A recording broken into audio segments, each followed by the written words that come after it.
जी सबने ज्वाइन कर लिया तो स्टार्ट करें।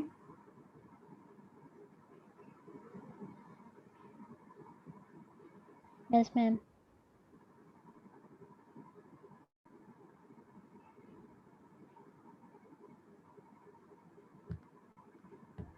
अच्छा जी, वैल्यू से स्टार्ट करना है हमने। कौन सा टॉपिक पढ़े थे?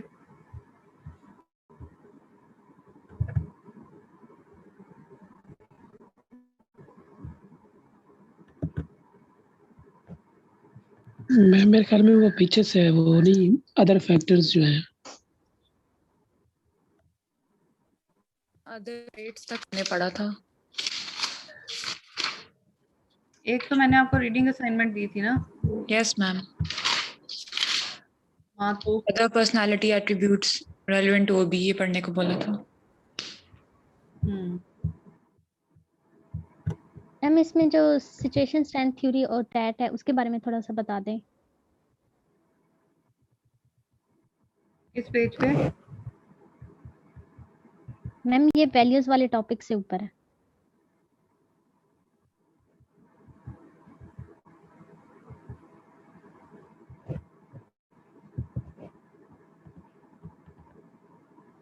इस थ्योरी का कह रहे हो?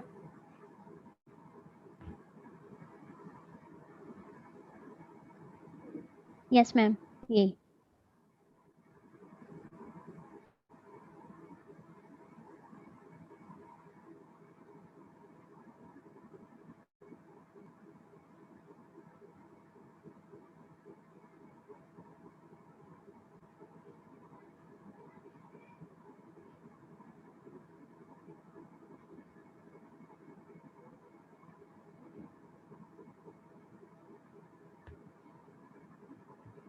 अच्छा जी, इसको सिचुएशनल थ्योरी भी कहते हैं, सिचुएशन स्ट्रेंथ थ्योरी भी कहते हैं। सिचुएशन स्ट्रेंथ थ्योरी ये कहती है कि theory indicates that the way personality translate into behavior depend upon the strength of the situation। कि एक तो इंसान की पर्सनैलिटी के ट्रेट्स होते हैं जो उसको एनवायरनमेंट से मिलते हैं या उसको जेनेटिकली वो अर्न करता है। उसके अलावा जो तीसरी चीज़ है वो उसकी सिचुएशन भी है जिसमें वो पर्सनैलिटी वर्क कर रही होती है। एक स्ट्रॉन्ग सिचुएशन होती है, एक वीक सिचुएशन होती है। तो आपकी जो सिचुएशन है वो डिफाइन करती है कि आपका जो बिहेवियर है वो किस तरह का होगा। फॉर एग्जाम्पल कुछ लोग ज़्यादा, जिससे हम बात करते हैं कि वो बहुत ज़्यादा लड़ाके नहीं होते, लेकिन इस तरह की सिचुएशन बन जाती है कि जिसकी वजह से उनकी डिसएग्रीमेंट होता है और डिसएग्रीमेंट लड़ाई में बदल जाता है। तो वो एक स्ट्रॉन्ग सिचुएशन होगी तो उसका रिएक्शन भी स्ट्रॉन्ग होगा। और जो वीक सिचुएशन होती है उसमें वो इंसान जो है अपने आप को कंट्रोल कर सकता है और बेटर तरीके से बिहेव कर सकता है। उसके अलावा जो उसकी जो हम स्ट्रेंथ्स ऑफ सिचुएशन की जब बात करते हैं उसके 4 बेसिक कंपोनेंट्स हैं। क्लैरिटी, कंसिस्टेंसी, कंस्ट्रेंट्स और कॉन्सिक्वेंस। 4 C's हैं, जिसमें सबसे पहली चीज़ है क्लैरिटी और the degree to which cues about work duties and responsibilities are available and clear। कि आपकी जो जॉब क्लैरिटी है वो आपकी स्ट्रॉन्ग सिचुएशन को डिफाइन करती है कि जो आपकी जॉब है वो आपसे क्या टास्क परफॉर्म करने का कहती है, आपने उसको क्या, उसमें क्या क्या चीज़ें हैं और उसमें मोस्ट प्रेफरेबल और लीस्ट प्रेफरेबल क्या काम है, गोल क्लैरिटी भी जिसको बोलते हैं। फिर कंसिस्टेंसी ऑफ वर्क आ जाता है कि कंसिस्टेंसी में extent to which accuse regarding work duties and responsibilities are compatible with one another.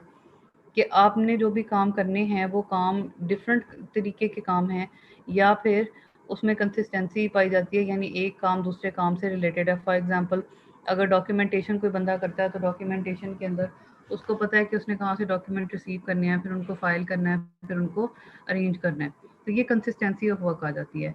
Inconsistency ये होगी कि एक बंदा है जिसने हर तरह का, एक हाउस कीपर है, आप हाउस कीपर रखते हैं तो उसने फिर हर तरह के काम करने हैं, उसने कपड़ों की अरेंजमेंट भी करनी है, उसने सफाई भी करनी है और इस तरह की सारी चीज़ें करनी है, तो वो डिफरेंट सिचुएशन हो जाएगी उसमें। थर्ड कंस्ट्रेंट आ जाता है और the extent to which individuals freedom to decide और act is limited by forces outside their control. कुछ ऐसे फैक्टर्स होते हैं कि आपका अपनी जॉब पे कंट्रोल है या नहीं है। आपकी जॉब कुछ चीज़ों के अंदर, फॉर एग्जांपल आप काम पे जाना चाहते हैं, आप मीटिंग पे जल्दी पहुंचना चाहते हैं, वो मीटिंग बहुत इंपॉर्टेंट है आपकी परफॉर्मेंस अप्रेजल के लिए, और बारिश हो जाती है। तो वो बारिश आपके कंट्रोल में नहीं थी या फिर आपकी गाड़ी आधे रास्ते में जाके रुक गई। तो वो सारी चीज़ें जो आपकी जॉब के आपके बियॉन्ड योर कंट्रोल हों वो सारे कंस्ट्रेंट्स होते हैं कि number of constraint represent strong situation because an individual have limited individual discretion. और इसी तरह उन्होंने एग्जांपल दी हुई है कि is probably a job with strong constraint then for a stranger. Bank examiner की जॉब जो है वो ज़्यादा कंस्ट्रेंट है as compare to a forest stranger और the person who is working in the forest. Fourth आ जाता है कॉन्सिक्वेंसेज। कॉन्सिक्वेंसेज में basically the degree to which decisions or actions have important implications for the organization or its members, clients, suppliers and so on. तो आपके जो results हैं उनका असर कितने लोगों पर पड़ता है, आपकी जो जॉब है ये इसका कितने ज़्यादा लोग इससे इफेक्ट हो रहे हैं या नहीं हो रहे, वो स्ट्रॉन्ग सिचुएशन का करेंगे। फॉर एग्जांपल आप एक काम करते हैं तो उससे आपकी ऑर्गेनाइजेशन में 10 लोग मुतासर होते हैं, उनको फ़ायदा होता है। और एक दिन अगर आप नहीं आते या फिर एक काम आपने जो वेंसडे को करना था आप वेंसडे को नहीं कर सके, उससे 10 लोगों का काम रुक गया, जिसकी वजह से आपका जो कॉन्सिक्वेंस या सिचुएशन जो है उसको हम कहते हैं कि ये स्ट्रॉन्ग सिचुएशन है। तो उसकी जो स्ट्रेंथ है वो आपके बिहेवियर पे और आपके परफॉर्मेंस पे ज़्यादा असर डालेगी एज़ कम्पेयर टू ऐसी सिचुएशन जहाँ पे अगर आपने एक दिन काम डिले कर दिया तो उससे किसी और को फ़र्क नहीं पड़ा। फॉर एग्जांपल अगर कोई बंदा आपके पास अकाउंट ओपनिंग के लिए आया और उसने आपको कहा कि ये मुझे by the end of next week अपना अकाउंट ओपन चाहिए, तो आप प्लीज़ मेरा ये अकाउंट जल्दी से ओपन करवा दें। आपके पास वो फ्राइडे को आया और आगे 2 दिन का वीकेंड है, अगर आप फ्राइडे को भिजवा देंगे तो मोस्ट प्रोबेबली ये है कि वो ट्रांजिट के अंदर आ जाएगा और मंडे तक वहाँ पे पहुँच जाएगा। लेकिन अगर आप फ्राइडे को नहीं पहुँचाएँगे तो 3 दिन का डिफरेंस आ गया और उससे आपकी ऑर्गेनाइजेशन में भी काफ़ी सारे डिपार्टमेंट जो आपके हेडक्वार्टर के पास जाना था, जिन्होंने अप्रूवल करके उसको वापस भेजना था, वो भी इफ़ेक्ट हुआ, वो बंदा भी इफ़ेक्ट हुआ जिसको उस काम से करना था। ये एक स्ट्रॉन्ग सिचुएशन है। तो ये सारी जो चीज़ें हैं, 4 चीज़ें डिफ़ाइन करती हैं कि सिचुएशन स्ट्रॉन्ग है या नहीं है। उसको अपने जॉब की क्लैरिटी है या नहीं कि उसने क्या काम करना है। क्लैरिटी है तो स्ट्रॉन्ग सिचुएशन है, नहीं क्लियर वो अपनी जॉब के बारे में तो वीक सिचुएशन है। कंसिस्टेंसी है, उसके काम आपस में आप कंसिस्टेंट हैं एक जैसे हैं या नहीं, या डिफरेंशिएटेड हैं। कंस्ट्रेंट्स क्या हैं, उसकी अपने कंट्रोल में जॉब है या फिर उसके कंट्रोल में नहीं है। और कॉन्सिक्वेंसेज उसके कितने लोगों को या कितनी जगहों को अफेक्ट करते हैं, ये चीज़ उस बंदे का बिहेवियर को डिफाइन करती है। ठीक है, यानी अभी तक आपने यही पढ़ा था कि जो आपकी ऑर्गेनाइजेशन के अंदर जो इंसान की पर्सनैलिटी है वो पर्सनैलिटी उसके बिहेवियर को डिफाइन करती है। लेकिन सिचुएशन स्ट्रेंथ थ्योरी ये भी कहती है कि वो जिस सिचुएशन के अंदर वर्क कर रहा होता है वो सिचुएशन भी उस बंदे की बिहेवियर को डिफाइन करती है। टाइम वो उसका बिहेवियर इस तरह का नहीं होता, लेकिन वो उस सिचुएशन के अंदर इस तरह का बिहेव करता है। तो ऑर्गेनाइजेशन में परफॉर्मेंस को इम्प्रूव करने के लिए आपको सिचुएशन भी देखनी पड़ती है या सिचुएशन को भी मॉडरेट या कंट्रोल करना पड़ता है। Understand? Yes ma'am. Yes ma'am. Yes. दूसरा कौन सा कह रहे हो? मैम ये ट्रेड एक्टिवेशन थ्योरी। अच्छा, TAT or Trait Activation Theory. This theory predicts that some situations, events or interventions activate a trait more than others. Traits आपके personality के अंदर जैसे हमने बात की थी, आपकी पर्सनालिटी में मैंने आपको ये भी बताया था कि you have some dark traits also, you have some hidden traits also. कुछ लोग जैसे इंट्रोवर्ट होते हैं लेकिन वो in some situations इस तरह की situations आती हैं कि वो एक्सट्रोवर्ट भी हो जाते हैं उसके लिए। तो सिचुएशन में ऐसे ट्रिगर्स होते हैं, ट्रेट एक्टिवेशन थ्योरी ये कहती है कि वो ट्रिगर्स होते हैं वो एक्टिवेट करते हैं आपके उन हिडन ट्रेड्स को। For example a commission based compensation plan would likely activate individual difference because extroverts are more reward sensitive than say open people. तो ये वही चीज़ जैसे मैंने अभी आपको बताया कि आप एक नॉर्मल जॉब कर रहे हैं तो सब लोग उसमें एक equal amount of effort put करेंगे, लेकिन अगर आप उसको इंसेंटिव के साथ या कमीशन के साथ लिंक कर देते हैं तो उसमें फिर जो लोग, अब एक इंट्रोवर्ट बंदा है वो कमीशन बेस्ड जॉब कभी भी नहीं कर सकता क्योंकि वो इतना ज़्यादा लोगों के साथ इंटरेक्ट नहीं कर सकता। तो या तो वो अपने उस हिडन ट्रेड को निकालेगा या फिर उसमें एक्सट्रोवर्टेड जो पीपल हैं वो ज़्यादा अच्छे तरीके से उसको परफॉर्म कर सकेंगे। It also applies to personality tendencies. For example, ये जो लोगों की learning online, people responded differently when their behaviour was being electronically monitor. कि ये चीज़ इस चीज़ से भी इम्पैक्ट होती है जो हमने पढ़ा था कि जब एक इंसान का जो बिहेवियर है वो ऑब्जर्व हो रहा हो तो वो ज़्यादा अच्छे तरीके से परफॉर्म करता है। तो ये एक्टिवेट, अब जो बिहेवियर मॉनिटर था ऑब्जर्वेशन ऑफ बिहेवियर थी, वो एक ट्रिगर था जिसने एक्टिवेट कर दिया उसके बिहेवियर के अंदर जो उसके कॉन्फिडेंस लेवल को, जिसकी वजह से उसने और ज़्यादा अच्छे तरीके से बढ़ चढ़ के अपनी जॉब को परफॉर्म करना शुरू कर दिया, क्योंकि उसको पता था कि ही इज़ बीइंग ऑब्जर्व्ड। तो ट्रेट एक्टिवेशन थ्योरी का टेबल 5.3 आप देखिए, तो जो जॉब्स हैं in which certain big 5 traits are being more relevant.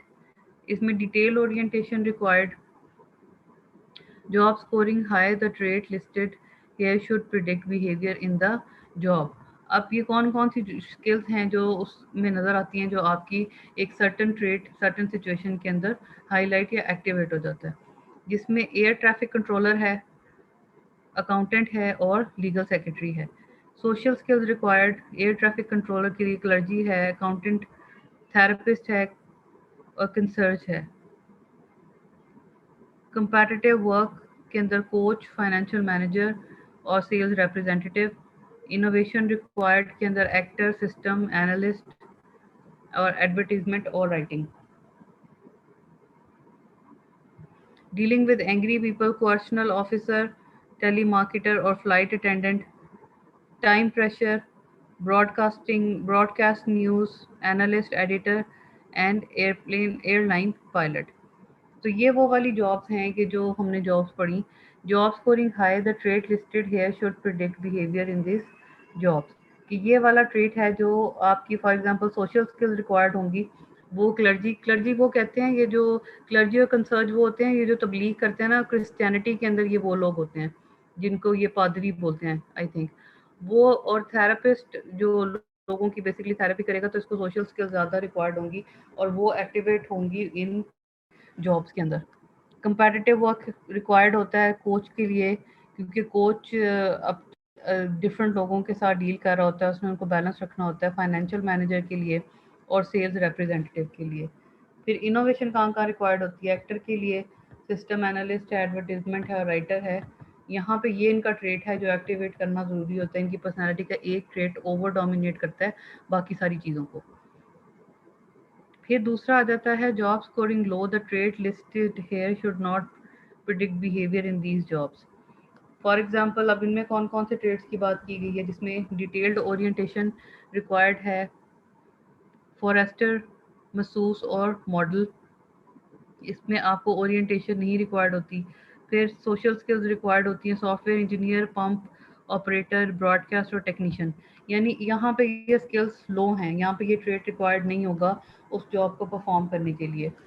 फिर पोस्टल कंपेटिटिव वर्क के अंदर पोस्टल हिस्टोरिशियन और न्यूक्लियर रिएक्टर ऑपरेटर जो है, यहाँ पे कंपेटिटिव वर्क नहीं रिक्वायर्ड होगा। फिर कोर्ट रिपोर्टर, आर्किविस्ट, मेडिकल और टेक्नीशियन जो है, वहाँ पे इनोवेशन की जो जॉब स्कोरिंग है वो लो है, यानी यहाँ पे ये ट्रेड डीएक्टिवेटेड ही होगा। Jobs that score high activate these trades make more than relevant to predicting behaviour. अब इन्होंने बिग 5 मॉडल को इसके साथ रिलेट किया हुआ है कि ये वाले जो ट्रेड्स हैं ये एक्टिवेट कर देते हैं समटाइम्स, जैसे कॉन्शेंससनेस है, एग्रीएबलनेस है, एक्स्ट्रावर्जन है और ओपननेस है। ये सारे ट्रेड्स को इन्होंने जो ये हैं हमारे पास 6 ट्रेड्स, इन 6 ट्रेड्स को बिग 5 मॉडल के ऊपर इन्होंने डिफाइन किया कि यहाँ पे क्या एक्टिवेट करेगा। जैसे डिटेल्ड ओरिएंटेशन के अंदर कॉन्शेंससनेस रिक्वायर्ड है, सोशल स्किल्स के अंदर एक्स्ट्रावर्जन और एग्रीएबलनेस रिक्वायर्ड है जो उसको एक्टिवेट करती है। देन कंपैटिटिव वर्क के अंदर एक्स्ट्रावर्जन है और एग्रीएबलनेस है। इनोवेशन के अंदर ओपननेस है। Dealing with angry people, extraversion, agreeableness और इसमें ख़त्म आपने क्या करना होता है, न्यूरोटिसिज्म। न्यूरोटिसिज्म आपको जैसे मैंने बताया था कि फियर और नेगेटिविटी जो है उसको आपने अपनी पर्सनालिटी से निकालना होता है। टाइम प्रेशर के अंदर कॉन्शेंससनेस है और जो इसमें जो आपने कम करना होता है ट्रेट वो है neuroticism.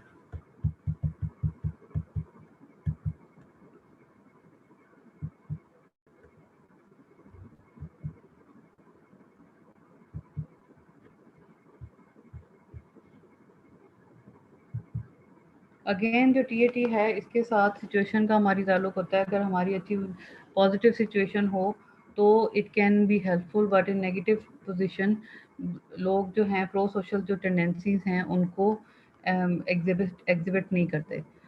situation strength theory and trait activation theory show that debate over nature versus nurture might best be framed as a nature and nurture, but not only each affect behavior, but they interact with one another. एक theory जो आपने पढ़ी थी वो आपने पढ़ी थी कि सिचुएशन के साथ आपका बिहेवियर किस तरह लिंक करता है, और दूसरी पढ़ी थी कि ट्रेड के साथ बिहेवियर कैसा ट्रीट करता है. एक नेचर है और एक नर्चरिंग है, यानी परवरिश है, जो आप खुद से अपने आप को नर्चर करते हैं, अपनी पर्सनालिटी को नर्चर करते हैं. तो ये सारी चीज़ें आप देखते हैं कि आपकी पर्सनालिटी का बिहेवियर के साथ बहुत सारी रिसर्चेस हुई, और कुछ में उन्होंने कहा कि आप बिहेवियर को कंट्रोल कर सकते हैं सिचुएशन को कंट्रोल करके या इन ट्रेड्स को कंट्रोल करके, और कुछ अभी भी उस चीज़ के ऊपर डिबेट कर रही हैं कि it can not be possible कि आप पर्सनालिटी को इस तरह चेंज या मॉडिफाई नहीं कर सकते.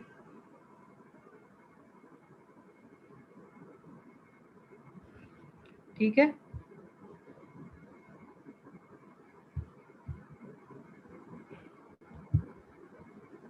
Yes ma'am.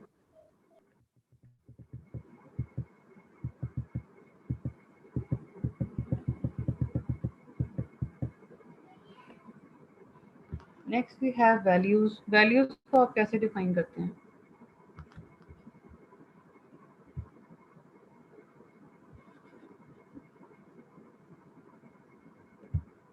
How do you define your values?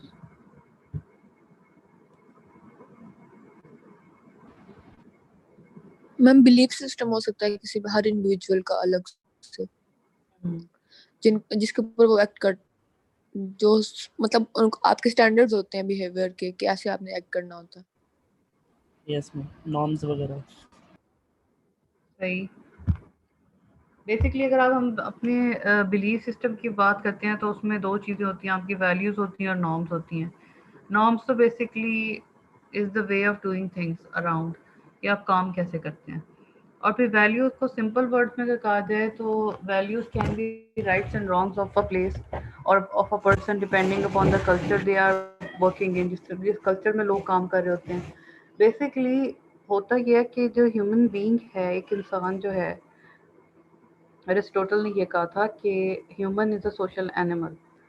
Any person, किसी इंसान को अगर आप किसी कमरे के अंदर बंद कर दें और उसको आप दुनिया जहान की हर आसाइश जो है वो दे दें, वो वहाँ पे 2 या 3 दिन शायद 24 घंटे भी ना गुजार पाए, और वो वहाँ पे परेशान हो जाए, और अगर आप उसको बंद रखें तो हो सकता है उसकी डेथ भी वहाँ पे हो जाए, क्योंकि इंसान कभी भी अकेला नहीं रह सकता. उसको लोग चाहिए होते हैं, कॉन्टेक्ट चाहिए होते हैं, लोगों से बात करने से उसको एक स्ट्रेंथ मिलती है. इन लोग एक दूसरे की स्ट्रेंथ होते हैं और लोगों की कलेक्टिव प्रोग्रामिंग होती है. तो this is the way that human civilisation come into being, कि लोग, जब आप पत्थर के ज़माने की बात करें, लोग गारों में रहते थे, एक दूसरे के साथ मिल के शिकार करते थे, शिकार करके उसको खाते थे. तो मिलते मिलते जिस तरह लोग साथ मिलते हैं, मिलके उनकी ब्रेन की कलेक्टिव प्रोग्रामिंग होती है, तो वो एक कल्चर डिफाइन करती है. और जब वो कल्चर बनता है तो वो ये डिफाइन करता है कि लोग आपस में, ये बताता है आपको कि लोग किस तरह की सिचुएशन में किस तरह का रिएक्ट करते हैं. उसमें लोग एक कोड ऑफ कंडक्ट डिफाइन कर लेते हैं कि ये चीज़ ठीक है और ये चीज़ें ठीक नहीं है. और हर कल्चर के, जब आप दुनिया जैसे जैसे बढ़ती गई और सिविलाइजेशन डिवाइड होती गई, डिफ्रेंशिएट करती गई, उस तरह वहाँ पे जो दुनिया के अंदर जो कल्चर्स हैं वो भी वेरी करते गए और डिफ्रेंशिएट करते गए. तो जब भी आपने किसी कल्चर को रीड करना होता है, आपने सर्च करना होता है, अंडरस्टैंड करना होता है, तो आप देखते हैं कि वहाँ पे एक वैल्यू सिस्टम क्या है, क्या वैल्यू सिस्टम प्रिवेल कर रहा है, क्या लोगों का कोड ऑफ कंडक्ट है, किस तरह लोग उनको और राइट्स एंड रॉन्ग्स को डिफाइन करते हैं. और ये ज़रूरी नहीं है कि उनके राइट्स आपके लिए भी राइट हों, वो हो सकता है आप उसको रॉन्ग समझते हो. इसीलिए वैल्यूज़ को अंडरस्टैंड करना ज़रूरी है कि कुछ कल्चर्स की वैल्यूज़ आपके लिए जो चीज़ें, फॉर एग्जांपल यहाँ पे हलाल और हराम को हम बहुत ज़्यादा देखते हैं, ये हमारी वैल्यूज़ हैं. और अगर आप किसी दूसरे कल्चर के अंदर चले जाएं तो वहाँ पे अगर वेस्टर्न कल्चर में जैसे इस तरह का कोई भी कॉन्सेप्ट नहीं है, तो वो उनकी वैल्यूज़ हैं. उनके लिए राइट ये है कि they can eat pork and they can eat everything they want to, they can eat snakes and dogs. लेकिन हमारी वैल्यूज़ के अंदर ये रॉन्ग है, और राइट ये है कि we can only eat a certain amount of meat. तो value system basically basic convictions हैं, आपकी बेसिक चीज़ें हैं जो that specific mode of conduct or end state of existence is personally or socially preferable to an opposite or converse mode of conduct or end state of existence.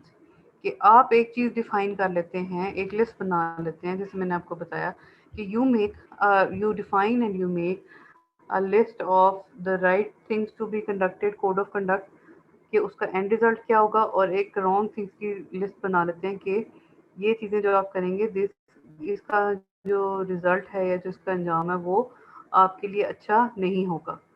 तो ये आपकी values होती हैं विच लीड्स टू, जब आप एक organisation की बात करते हैं या लोग सारे मिल जाते हैं तो वो एक लिस्ट ऑफ वैल्यूज़ बनाते हैं जिसमें वो मोस्ट प्रेफरेबल से लीस्ट प्रेफरेबल की तरफ जाते हैं, और वो आपका वैल्यू सिस्टम कहलाता है, जिसमें आप कहते हैं कि ये चीज़ मेरे लिए सबसे ज़्यादा इंपॉर्टेंट है और ये चीज़ जो है ये मेरी इसको मैं फॉरगो कर सकता हूँ। फॉर एग्जांपल अगर किसी फैमिली में अगर आप कहें कि respect of elders is the most important thing, तो वहाँ पे फिर आप उसको मोस्ट प्रेफर्ड यही होगा कि बाकी आप जो कुछ भी करें, आप जो कुछ भी बन जाए, लेकिन अगर आप रिस्पेक्ट नहीं कर सकते तो you will and up with nothing, और आपको लोग छोड़ देंगे, डिसोन कर देंगे। सो ये वैल्यू सिस्टम जो है आप कहाँ से लेते हैं? अपने पेरेंट्स से लेते हैं, अपने ग्रैंड पेरेंट्स से लेते हैं, फ्रेंड्स से लेते हैं, टीचर से लेते हैं। By the passage of time, जैसे जैसे आप बचपन से बड़े होते जाते हैं, जिस तरह के दोस्तों के साथ आप रहते हैं, जिस तरह के लोगों के साथ आप रहते हैं, वो आपके वैल्यू सिस्टम को डिफाइन करते हैं। Importance of organizational values. Now we talk about what is the importance of values in organizations and why we study those. Basically जैसे हम एक कल्चर की बात करते हैं, एक इंसान जिस कल्चर से आता है, जिस बैकग्राउंड से आता है, वो एक सर्टन सेट ऑफ वैल्यूज़ को होल्ड करता है और उसके बिहेवियर में वो चीज़ नज़र आती है। जैसी आपकी वैल्यूज़ होंगी, आपकी अगर पॉजिटिव स्ट्रॉन्ग वैल्यूज़ हैं तो वो आपके अंदर डीपली एम्बेडेड होंगी, उनको चेंज करना आसान नहीं होता। अगर आपकी वीक वैल्यूज़ हैं या इस तरह की वैल्यूज़ हैं जो आपने कुछ अर्सा पहले अर्न की हैं कुछ नए दोस्तों से, उनको चेंज करना या मॉडिफाई करना आसान होता है। Same is the case with organisation. जो ऑर्गेनाइजेशन जितनी पुरानी हो जाती हैं, जितना ज़्यादा डीपली एम्बेडेड उनकी वैल्यूज़ होती हैं, उतना ही ज़्यादा उनको चेंज करना मुश्किल होता है। अगर हम ऑर्गेनाइजेशनल वैल्यूज़ की बात करें तो दो तरह की वैल्यूज़ हैं जो हम जिनको स्टडी करते हैं, जिसमें सबसे पहली है terminal values. Terminal values are the desired end state of existence and the goal of a person would like to achieve during his or her lifetime। तो हर इंसान की टर्मिनल वैल्यूज़ होती हैं कुछ, और terminal as a name comply, terminal होता है जो एंड पॉइंट होता है। तो टर्मिनल वैल्यूज़ वो वैल्यूज़ हैं कि bye the end of a life time, जब भी आप किसी ऑर्गेनाइजेशन में काम कर रहे हैं या जो भी आप जॉब कर रहे हैं, उसके एंड पे आप उसमें क्या अचीव करना चाहते हैं, वो आपकी टर्मिनल वैल्यूज़ होंगी, वो आप डिफाइन कर लेंगे। उसके बाद फिर आपकी इंस्ट्रूमेंटल वैल्यूज़ आ जाती हैं। इंस्ट्रूमेंटल वैल्यूज़ वो होती हैं जो आपको टर्मिनल वैल्यूज़ को अचीव करने में हेल्प करती हैं।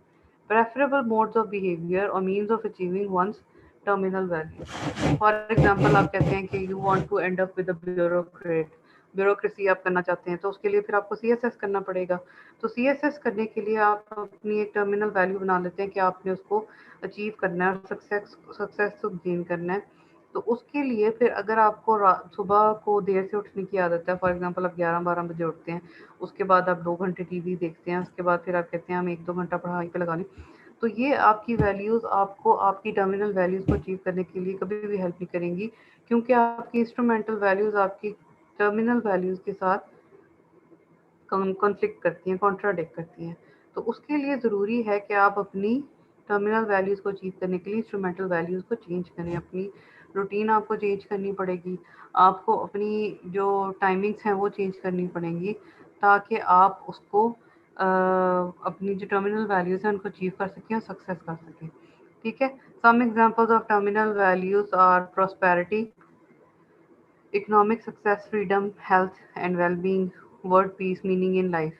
Or examples of instrumental values are autonomy, self-reliance, personal discipline, kindness, goal orientation. For example, आप अचीव ये करना चाहते हैं कि आप जो वेल-बीइंग है, पर्सनल वेल-बीइंग पे आप काम करना चाहते हैं, तो पर्सनल वेल-बीइंग पे करने के लिए आपको पर्सनल डिसिप्लिन लेकर आना पड़ेगा। आपके अंदर डिसिप्लिन होगा तो आप वेल-बीइंग क्रिएट कर सकते हैं अपनी तबीयत के अंदर। Each of us place value on both the end terminal values and the means Instrumental values, the balance between the two is important and is an understanding of how to strike this balance. अगर आप again conflicting values होंगी terminal और instrumental, you will end up with having nothing. अगर आप consistency इसमें create करेंगे, balance create करेंगे, तो आप success को achieve कर सकते हैं. फिर आ जाती हैं generational values. इसमें basically जब हमने मैम पेज 176 पे हम लर्निंग का टॉपिक, मैम पेज 176 पे लर्निंग का टॉपिक हम मिस कर दिया आपने मैम. ये तो काफी ज्यादा आगे पेज कौन सा? मैम 176 मैम टीएटी थ्योरी के बाद मैम लर्निंग का टॉपिक है ma'am books 18 addition.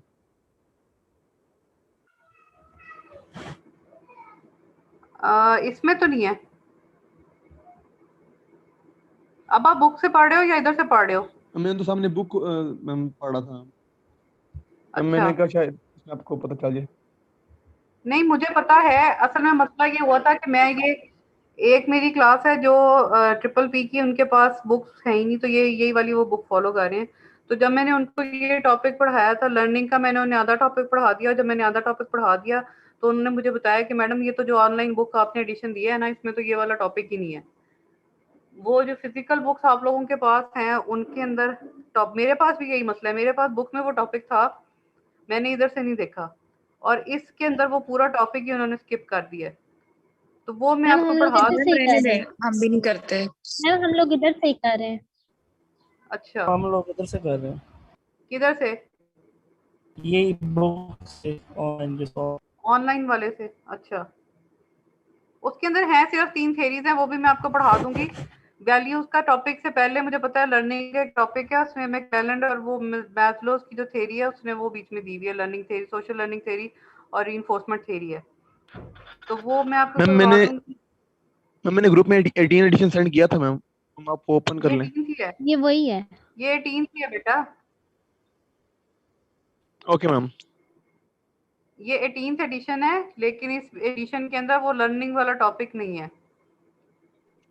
Okay ma'am. तो वो फिर बच्चे परेशान हो रहे थे, तो फिर मैंने उनको वो टॉपिक आधा पढ़ाया और आधा मैंने उनको फिर स्किप करवा दिया, क्योंकि वो कह रहे थे कि हमारे पास बुक का 18th एडिशन जो है ना, उसमें हमारे पास तो नहीं है. ऑनलाइन में या पता नहीं इन्होंने क्या किया हुआ है, जो हमारे पास है वो इन्होंने, मुझे तो लगता है लिखना दिया ऊपर 18th एडिशन, वो पता नहीं 18th है भी या नहीं.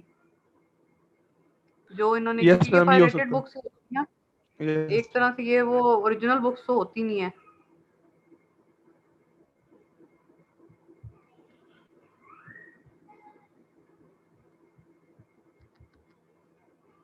मैम हमारे पास फिजिकल बुक्स नहीं है, तो आप हम लोग यही कर लेना फिर, जो आपने 18 एडिशन वाले जो सॉफ्ट बुक है उसमें से जो टॉपिक्स हैं. हाँ, वो मुझे यही आइडिया था कि ज्यादातर बच्चों के पास ना यही वाली बुक है, सारे बच्चे के पास, क्योंकि अभी कुछ बच्चे इधर हैं कुछ नहीं है, तो ज्यादातर को फिर मैं यही फॉलो करवा रही हूँ कि 18th एडिशन मिल गया था, तो वो फिर हम इसको फॉलो कर लेते हैं.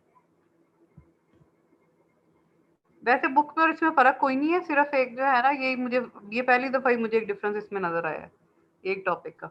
यस मैम, यही फर्क है. हम बाकी तकरीबन है सब. हाँ, बाकी सारा भी 10 पेजेस बनते हैं. मैंने भी इसलिए पूछा सिर्फ आपसे. वो मैं इसी वजह से बता रही हूँ ना आपको कि मैं पढ़ा चुकी थी उनको, और जब मैंने पढ़ाया तो वो बच्चों ने कहा मैडम आप ये कहाँ से पढ़ा रही हैं, ये तो इसमें नहीं है. अब वो ढूंढ रहे थे. मैं भी बुक से पढ़ा रही थी, तो इस वजह से भी मैंने इसको फॉलो करना शुरू किया, क्योंकि ये भी 18th है वो भी 18th है. तो एक टॉपिक नहीं था, फिर मैंने वो टॉपिक जो ना उनको फिर स्किप करवाया कि चलेंगे आप लोग रहने दें, क्योंकि ये इस वाली बुक में नहीं है उनके पास, तो सिर्फ यही वाली बुक है, और वो फिर सारे गुजरांवाला में है.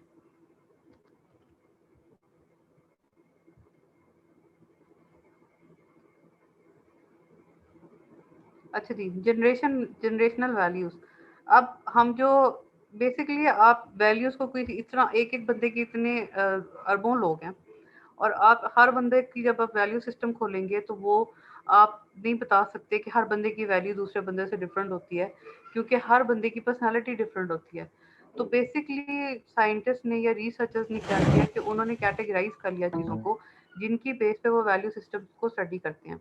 जैसे कल्चर्स की बेस पे, जैसे वो जिस ऑर्गेनाइजेशन में लोग काम कर रहे हैं, जैसे बड़ी ग्लोबल कंग्लोमरेट्स हैं, बड़ी ऑर्गेनाइजेशन हैं, उनकी वैल्यूज आपको अलग ही नजर आएंगी. फॉर एग्जांपल मैकडॉनल्ड्स है, एक मल्टीनेशनल है ग्लोबल लेवल के, उसकी आपको वैल्यूज, एक सिंपल जो कोड ऑफ कंडक्ट है वो आप दुनिया में कहीं भी चले जाएं वो आपको एक ही तरह का नजर आएगा कि दे ग्रीट पीपल विद स्माइल, और उनकी जो कस्टमर पॉलिसी है वो बहुत ज़्यादा उस पर फोकस किया जाता है कि how to greet the customers and how to make them feel special.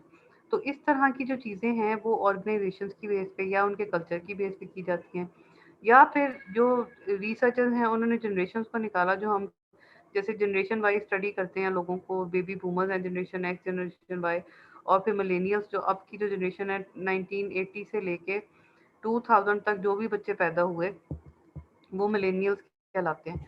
तो उनको अब जो फोकस है उनका ज़्यादा वो मिलेनियल्स के ऊपर है, और उन्होंने जब उनकी वैल्यूज़ को देखा तो उन्होंने देखा कि they have very different values, each generation have very different values from the other generation. जिसमें सबसे पहले उन्होंने बेबी बूमर्स को जो वर्ल्ड वॉर 1 के अंदर उन्होंने देखा, तो वो लोग अब ये देखें जब इन्होंने लिखा हुआ है कि उन्होंने एंटर कब किया, इन्होंने ये बर्थ, वैसे जो जनरेशन हम डिस्कस करते हैं वो उनके बर्थ टाइम के ऊपर करते हैं कि किस टाइम पीरियड के अंदर दे बॉर्न। तो यहाँ पे उन्होंने किया हुआ है कि the time they were entered into the workforce, काम करना शुरू किया 1965 से लेकर 1985 तक जिन्होंने काम किया वो बेबी बूमर्स वाली जनरेशन थी, और अब जो उनकी एज होगी वो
ठीक, जनरेशनल वैल्यूज़ की भी जब हम बात करते हैं तो जनरेशनल वैल्यूज़ में बेबी बूमर्स में वो लोग हैं जो एंटर जिन्होंने किया वर्क फोर्स में फ्रॉम 1965 टू 85, और अब जो उनकी एज है वो 50s टू 70s उनकी एज है।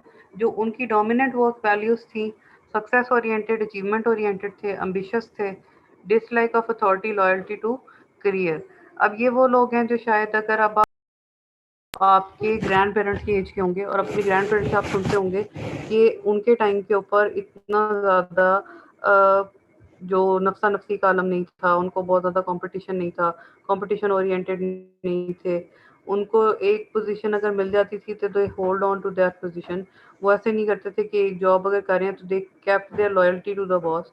वो उसको स्विच नहीं करते थे किसी और ऑर्गेनाइजेशन के लिए, या फिर वो उसको अगर उनको ज़्यादा पैसे मिलते थे तो तब भी वो अगर अपनी जॉब पे ज़्यादा सेटिस्फाइड फील करें तो उस जॉब को स्विच नहीं करना पसंद करते थे। फिर जनरेशन एक्स है जो 1985 से लेके 2000 तक जिन्होंने एंटर किया वर्कफोर्स के अंदर, और अब उनकी जो एज है 30s टू 50s के दरमियान में है।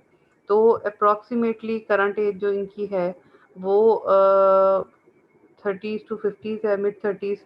और इनका जो डोमिनेंट वर्क वैल्यूज़ हैं वो हैं जी work life balance, team oriented हैं ये लोग, डिसलाइक ऑफ रूल्स और लॉयल्टी टू रिलेशनशिप्स। पहले लॉयल्टी टू करियर था, अब देखिए पूरी जनरेशन का जब डिफरेंस आया तो they are more loyal to their relationships also. Work life balance की जहाँ बात आ गई, उससे पहले इतना ज़्यादा फोकस नहीं किया जाता था वर्क लाइफ बैलेंस के ऊपर।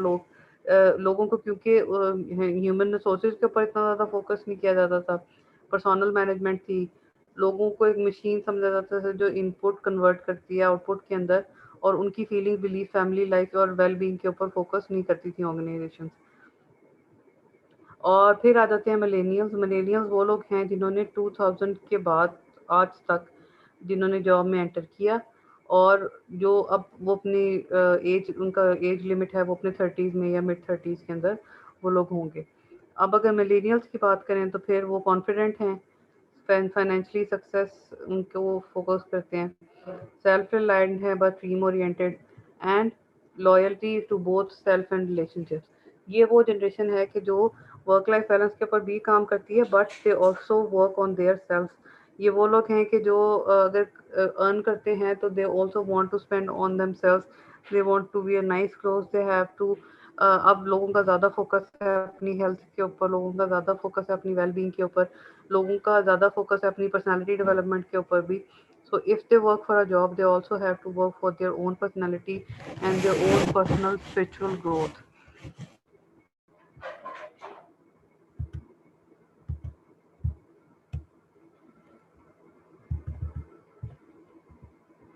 अब हमने वैल्यूज को डिस्कस किया तो उसके बाद linking an individual's personality and values to the work place, कि अब हम लिंक अगर करें किसी भी इंसान की वैल्यूज़ को उसकी वर्क प्लेस के साथ, कौन सी ऐसी चीज़ें हैं जो ये डिफ़ाइन करती हैं कि एक इंसान की जो पर्सनालिटी है वो उसकी जॉब के ऊपर या परफॉर्मेंस के ऊपर कोई इम्पैक्ट डालती है।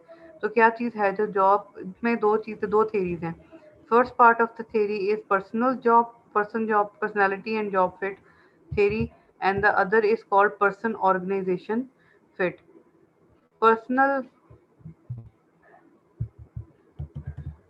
the first theory, which is called personality job fit theory, is called that a theory identifies that personality type and proposes that the fit between personality type and occupational environment determines satisfaction and turnover.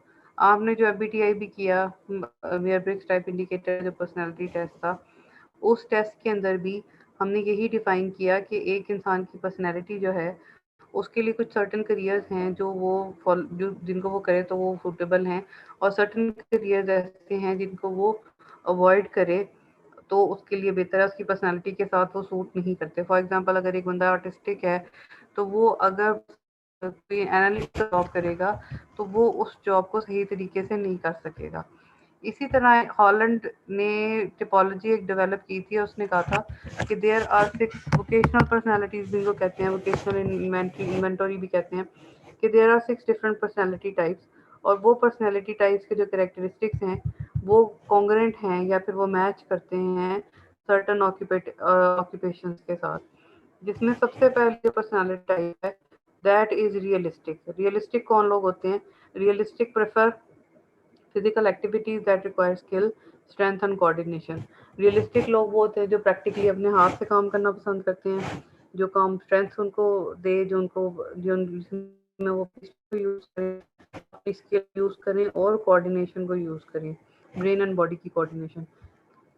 Personality characteristics इनके क्या होते हैं? They are shy, genuine, persistent, stable, conforming and practical. Conforming होते हैं rules and regulations को बहुत ज़्यादा follow करने वाले। कॉन्ग्रेंट ऑक्यूपेशंस क्या हैं इनके? Mechanic, drill press operator, assembly line worker and farmer.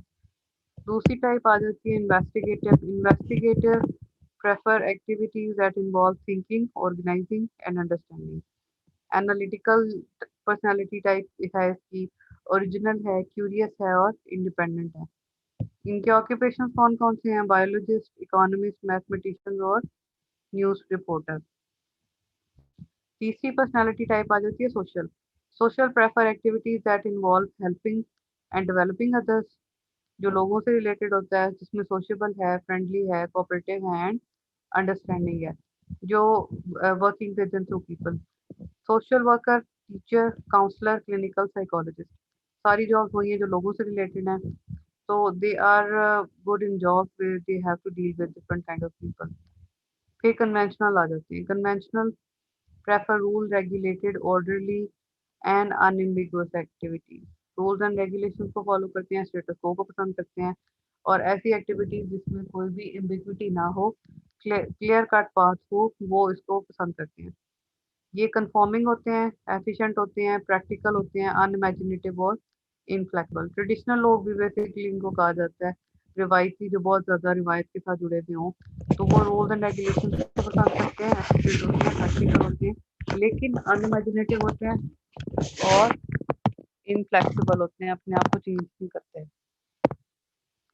Occupation इनके कौन कौन से हैं? इनके accountant, corporate manager, bank teller and file clerk. फिर फोर्थ टाइप आ जाती है एंटरप्राइजिंग। एंटरप्राइजिंग के अंदर prefer verbal activities in which there are opportunities to influence others and attain power. Enterprising वो लोग हैं जो पावर ओरिएंटेड भी होते हैं और लोगों के साथ जैसे लीडरशिप स्किल्स आ जाती हैं, वो लोग काम करते हैं कि वो लोगों को लीड करें।